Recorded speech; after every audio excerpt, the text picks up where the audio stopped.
So in this second video, I'm going to talk about what are the seeds. And I'm with Deb Hilfrich, and Deb's also going to, hi Deb. Hi Deb, nice to be here. I'm going to talk a little bit about what are some of the seeds that are dormant within you, that when you wake them up, you'll experience life in a much richer way. And Deb's going to share about some of the ways that that's been happening for her too.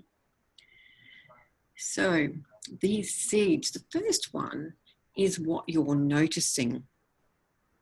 And it's amazing how we get so used to just seeing the world from the same way. We've been seeing it for many years, all the way we were taught. And often we've just been taught to notice things that are rational, objective, concrete, and what other people are telling us without actually looking at and sensing what we can trust ourselves, because a lot of that was kind of knocked out of us. So we might have noticed and sensed some things when we were a kid, but we were told, oh, don't be silly, especially if it was something highly intuitive. No, that's not concrete and real. Forget about that. Listen to me and learn this information. So Deb, since you've read the book and been working with me and we've been having conversations, have you started noticing some things that you perhaps weren't noticing before? I've been noticing how delightful so many of the random things that happen in my life are. And I think it's not that anything specifically is different. It's the noticing. It's the being open to saying, hey, there's a little great message from somebody. Oh, there's perfect change. And just really being present to all the little things in life that just make you smile. Mm-hmm. And that's the important thing, is they're happening to all of us. But when we don't feel that we're on our game, we don't notice. And we're looking for the things to reinforce the fact that we're having a difficult time. But once you just start noticing things, the world in my life is pretty delightful. It's like looking for the good. It's like we keep looking for or seeing the problems, but we don't look for the good or sense it, because we can say, oh, I'm looking, I want to feel happy. But if we don't connect with our senses, we don't feel happy. Exactly. If we're trying to find happiness in our head, it's not there. Or fulfillment, or playfulness, or adventure, or whatever it is that we're seeking. What's really interesting about this is that it's really ancient. I mean, we're going back to the roots of humanity. I mean, like our sense of smell is so ancient, and yet it's so it's developed, but we don't use it very much. And there are people around the world, Indigenous people around the world, who did continue developing their sensory information and sensory and intuitive intelligence. So this picture is from Polynesians, and they were called the wayfarers and the wayfinders.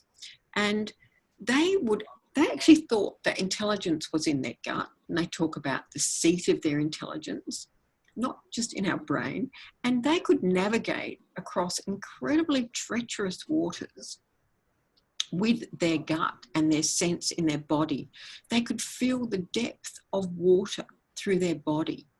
They could feel and sense the height of waves and wind to know where there were rocks or shallow spots. And they didn't have instruments. And this was during the day, so it's not like navigating with stars at night. And when I think Christopher Columbus came across them, he couldn't believe that they could do this. And there's actually a reinvigoration now to find out how they used to do it, because it was lost, as lots of these ways have been lost, because we've been so focused on our mind and rational thinking that we've neglected developing our sensory capacities and our intuitive capacities. So we have these amazing capacities. We often see an image of our intelligence as our brain, but the illustrator of my book has drawn beautiful images showing that, in fact, we are nature. Every breath in our body is connected to everything else. Our cells in our body are the same as in nature. And when we connect with our whole selves and other people and nature, there's much bigger intelligence than what we've just been focusing on in our minds. So the second seed is, in fact, sensing. So now if we're noticing different things, now it's about sensing them.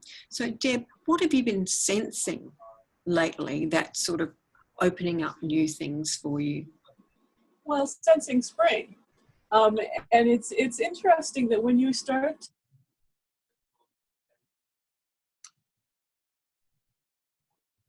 noticing the way that the light is now much longer in the morning, inhabiting more of what's going on right now, the more you notice the world and the environment around you. And so that's one of the things that I think that, again, I had been focused very narrowly on trying to create a business and work focused on the computer. And controversially enough, the less that I focused right there on that one point, the more I looked around me, the easier that process became. Mm-hmm. So in fact, when you start sensing, it's almost like having a light focus. And it is, we've been so trained to have a hard focus on this. And Yes. so we sit there with our brains and our heads and disconnected from our bodies, and we try and make it all such hard work. And is it any wonder there's so much tension? Yes. Because we're only using that one part, and we're not then sensing all the tension in our body to actually release it. And yet so many people will say, oh, when I was in the shower, when I wasn't highly focused, I had an insight. Or when I was walking, I had an insight. And that's when we have a light focus and we're in our whole body, mind, energy. And so there's a much more sophisticated intelligence going on, connecting all the dots, enabling us to have a new, what I call, sensight. What's really interesting is that people like Helen Keller, and this is a picture of her up there on the right, she couldn't see and she couldn't hear. And so her other senses, like energy, touch, vibration, movement, became a lot stronger. So here she is sensing dances and movement. She didn't actually even have to physically touch them, but she could sense their energy and the vibration of music through her body. And what she said was, sensing and thinking is like a dance to her. So that's the way she felt that she thought, not in a rational, logical, objective way, but it was like a dance full of movement. And the image below, which is an image of a beautiful chef's meal that she's created, and she talks about, that's Nikki Nyama, and she talks about the way she thinks is like a song. Because when she is making her 3-star dishes, she gets totally involved in her senses. She's not thinking in words, but she's feeling and tasting and smelling and looking at all of the ways that food comes together to create texture, smell, taste, and the visual effect. And she said it's like a song to her, and it's a highly creative act. So we are human nature, and what we think affects our body. Bruce Lipton, who wrote The Biology of Our Belief, has got huge scientific studies to show that the language we use, the way we think affects our body, and what we're sensing also affects our thinking. So if we drop into our body and start sensing, we'll start having different thoughts. But when we think something, if we drop into our body, we actually really get to understand it in a different way.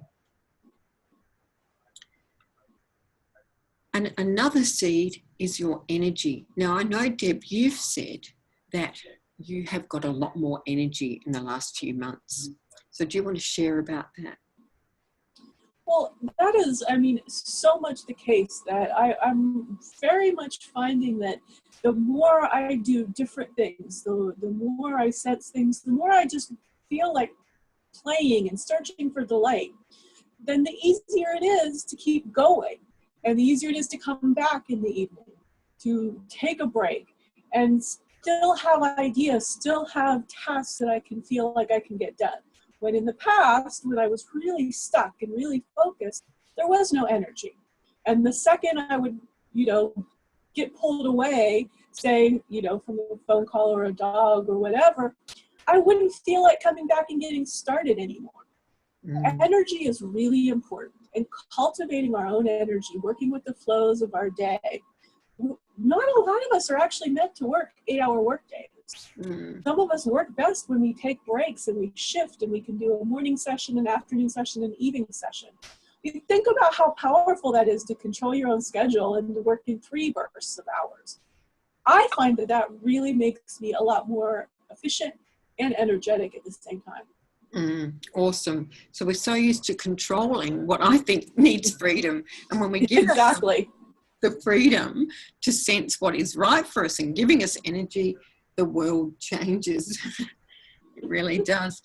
And when we get into sensing too, we can actually sense where we've got any snakes inside of us that need coming out and give them the freedom to come out rather than being locked in, because when they're locked in, they do create tension. And instead we can find bird song inside of us. What brings us delight? What brings us energy? And it's very much about being grounded. When we're feeling grounded, there's just a totally different sense of being than just being in our heads or being lightheaded and up in the sky. And Deb, you mentioned when you started sensing your energy that in fact you've started playing more. And in fact, this is another seed, which is play. Because coming back to play, that innate curiosity from the minute we're born. I have a grandchild and I'm watching him. He's 5 months old now, but he's played ever since he was born. He puts his fingers in his mouth and he tastes and he smells and he touches and he does hand dances with his fingers and watches them, and he's constantly playing. And he's looking at the world as if it's wondrous. And it's almost like we've lost that when we've got so focused on our heads and forgotten about how wonderful the world is. So as adults, we don't giggle. I mean, that's the thing. When you tell me that story, I think of how all of just so young, we just giggle. We just share. We move that energy of delight. And as adults, we don't do that. But there's some delightful stuff going on. That, again, having that, visceral reaction of being able to giggle and laugh, that brings the play. Then you want more of that. The second you remember how it feels to laugh and have fun, you start to want more of it. So it becomes this sort of self-reinforcing play. And I think all of us, no matter how strict, how focused, how controlling we are right now, if we think of an infant, if we think of the joy they exhibit with the rattle, we can really embody that for ourselves. We know that lives in us. We felt it many times. And so it was just that story, that image of your grandson. I could feel it made me want to go play some more. That's awesome. So where can you learn these skills? Well, I do have sensory classes coming up, and you have a choice of how you do that, whether it's live online or whether you like self-paced. And if you want to find out about this opportunity, watch the 3rd video and you'll find out all about what's in the program. So thanks a lot for being here, Deb, and sharing all about how you've come back into your senses. It's awesome.